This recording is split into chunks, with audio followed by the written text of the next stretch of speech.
my gosh. I think the last time I uploaded was November last year. It's been a really long time, but it feels great as always to be sitting in front of the camera and speaking to myself. I hope you enjoy the content of this video. If you're new and if you're a returning subscriber, I really appreciate your support. In today's video, I wanted to speak about three main things. Firstly, just tell you why I haven't uploaded in so long. I really want to share some things that I've been working on at the moment with you guys. And the second thing I want to talk about is the UK tour. Last year, it had quite a profound impact on me, going overseas to DJ and perform and do what I love in different countries was amazing, but there were also some surprising challenges that came from the experience that I would love to speak about. And then the third thing is habits that I've been employing in my life that I think have really helped me to become somebody that I like and somebody that I love even. It's just been a really good experience going through this journey. So I hope that you enjoy the video. Let me know via the comments if you have anything to add or if something resonated with you or if you disagree with something. I'd love to hear with you too. The first thing is to talk about why I haven't uploaded in a long time. It's generally quite scary to put a video up online. YouTube is a social media platform that has a lot of weight, if I can put it that way. Like the longer that the time passes that I don't create this kind of content, the more difficult that it becomes. And then you start to tell yourself stories in your head about that you want to be at a certain place before you film a video, and if you're feeling any kind of insecurity that day, it kind of goes out the window. That's not to say I'm not feeling insecure. In fact, I was almost convincing myself not to film this video today. So it is really difficult to actually get the courage to sit down and to film. So there is that. The second thing is that I've been kind of going through like an identity crisis of sorts. That sounds really extreme. It's not that I feel like I've been in an emergency mode. There's been a lot that's been going on internally, externally, trying to manage all of that. I felt really conflicted about like how to show up on camera and what kind of content to create. It's also been really challenging because I've been really passionate about ADHD, especially ever since I was diagnosed in June of 2021. So I've wanted to really go down that path. And in general, I felt conflicted about the content that I create. Like, I know that there's some people that only want to know about the music. Maybe there's some people that only want to know about the neurodiversity, but I am really being authentic to myself when I can speak about both. I just want to create content and upload videos because it makes me happy. That's the main reason. So yes, it's been challenging, but the main thing is showing up, right? And just having that courage to be like, you know, done is better than perfect, and creating content is healthy, especially if you feel like you've got a message to share. It's very therapeutic for me,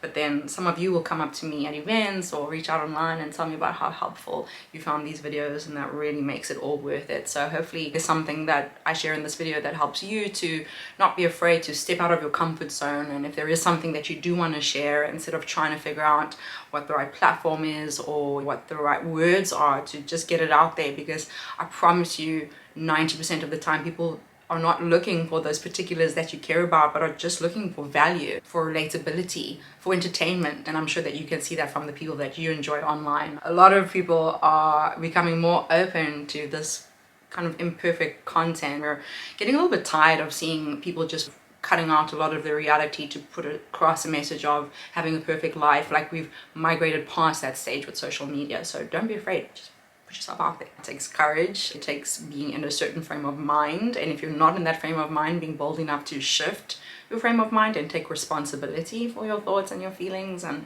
so yeah, it's difficult, but it feels very liberating when I do. The second thing that I wanted to speak about was about my experience on the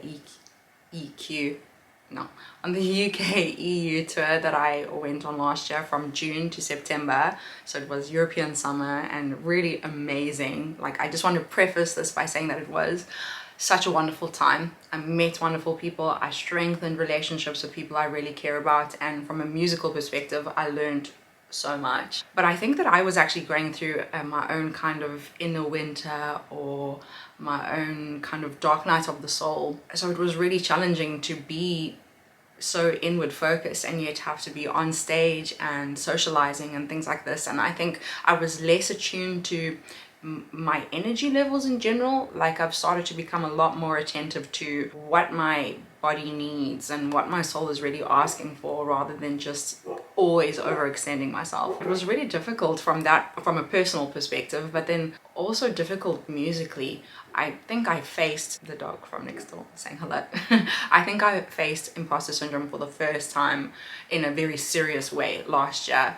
Like, I don't think I fully understood what it was before. Because I was going to these events and myself being a relatively small artist on the lineup with everyone else, like my heroes and incredible artists, I was getting affected by, you know, what they were playing and the crowd response to it, and kind of feeling like wondering if the music that I'm creating and the style that I have, if it's relevant. I think that was ultimately what it came to be about for me. I started really questioning if I should change my direction with my sound, if my time had passed, if I was getting old.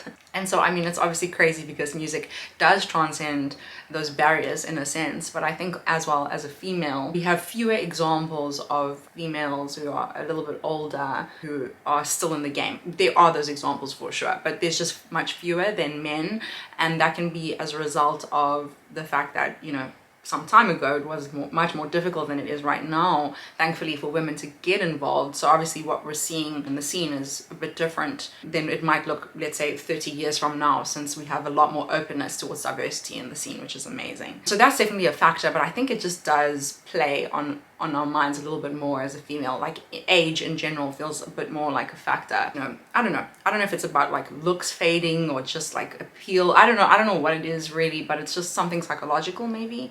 So I did just have a sense of like, am I too old and all these things, which I mean is just crazy because I'm 31 and I still feel very youthful, but I didn't feel that way last year. And again, it was probably influenced by my going through some personal challenges too. So I definitely felt imposter syndrome, and it is very real. I have a lot of sympathy for people who feel that, and I'm very glad because I managed to use that challenging space to question, why was I getting so upset? Why was I thinking in this way? And actually querying my thoughts and seeking for the deeper meaning behind them and applying metacognition in this way, I find to be really helpful for me because it always helps me to actually transmute that negative feeling. So I went from feeling, you know, kind of woe is me and I'm too old and I need to go back to the drawing board and what am I doing here, to actually studying, why do I have those thoughts? Oh, because I really care. And then that showed me just how significant music is to me and just how much drum and bass in particular means to me. And from there I can make a different kind of choice.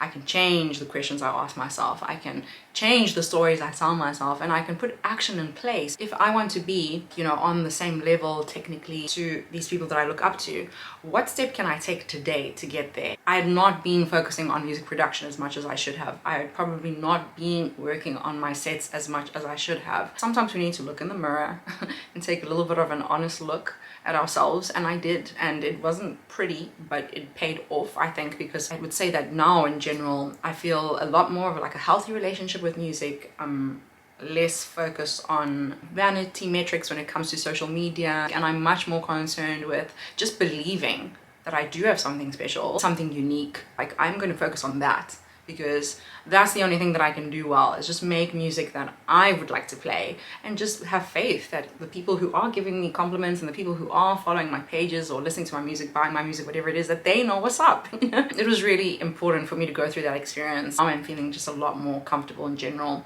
But that also has to do with the third thing that I wanted to speak to you about, which is the habits that I'm employing on a daily basis that are making a big difference to my general outlook in life and the way that I feel.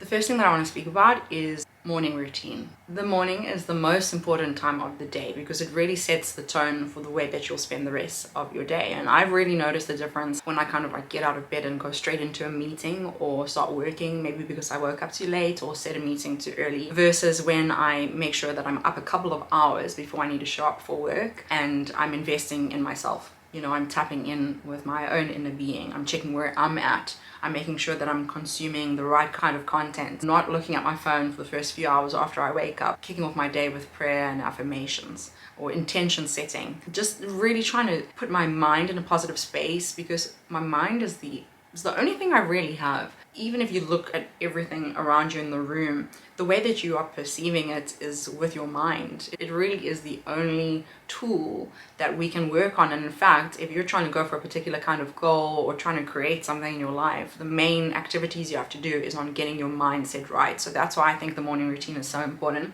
Exercise. Like, you know, if you go for a really intense run or you get the heart elevated, it kind of like centers you a bit and you can drop into the body and not be so consumed by the monkey mind business. Because just Just because you're having a thought does not mean that it's reliable. You know, a lot of the time it's not. Even if you do consciousness work like journaling and meditation, even if you do that, you'll still have a lot of thoughts that are coming to you that are not necessarily serving you. And I think it's being able to have that discernment and awareness about those thoughts that makes the biggest difference. I wake up in the morning and I kick off with 20 minutes of journaling, 20 minutes of reading. I listen to so many audiobooks, so I do a lot of that. But in the morning, I like to read because it sharpens my attentiveness muscle. And then exercise, yes. So 20 minutes of exercise or half an hour, journaling, reading. That's how I kick off every morning, and it really sets me on a good tone. And then usually I'll also do some prayer and meditation either before or after that, and affirmations. I can't speak enough for affirmations. I'm going to make a whole separate video about that because I believe so strongly in that. That grouping of activities, I feel like it has made the biggest difference in my life. And then the next difference is to spend more time outside. I love being outdoors, but because I'm on the computer so much, you know, I work on the computer and I make music on the computer, I have to really make the effort to go outside and some sunshine on my face. And my goodness, does it make a huge difference. So I try to spend at least 1 or 2 hours outside every day, and I just feel like stripped of having that narrow focus on the task at hand to actually just having more of like an open focus actually allows for like a lot of problems to be solved in the background of your mind, and then when you come back to doing the next task, I just feel like it just feels so much lighter, and also not overinflating the significance of small things. Being outside really helps me with that. And then the third thing is just an overall commitment to personal and spiritual development in general. Again, this comes back to acknowledging how important our mind is in our experience in life in general. I really focus a lot on consuming content from people who inspire me. Marianne Williamson, Louise Hay, Deborah King, Tony Robbins, Eckhart Tolle. I mean, there's so many different people. I think about like what emotion or state I'm trying to invoke, and then I find content with the person that symbolizes or best helps me to enter into that space. And this is really transformative. There's so much information out there. A lot of it is free. Whether you take a course or pick up a book, we get this opportunity to sit in the same room with somebody who we respect by reading their book, and really tap into the mind of some of the best inventors and scientists and philosophers just by reading the content that they've created. And like, what a gift that is. So I really make sure that I spend a lot of time throughout my day listening to audiobooks, meditating, and just working on my mental space in general. So I'm sure that you can tell that I'm pretty fired up about these changes I've made in my life and the reflections that I've had on some of the most challenging times that I've had, which have certainly been the case in the last year.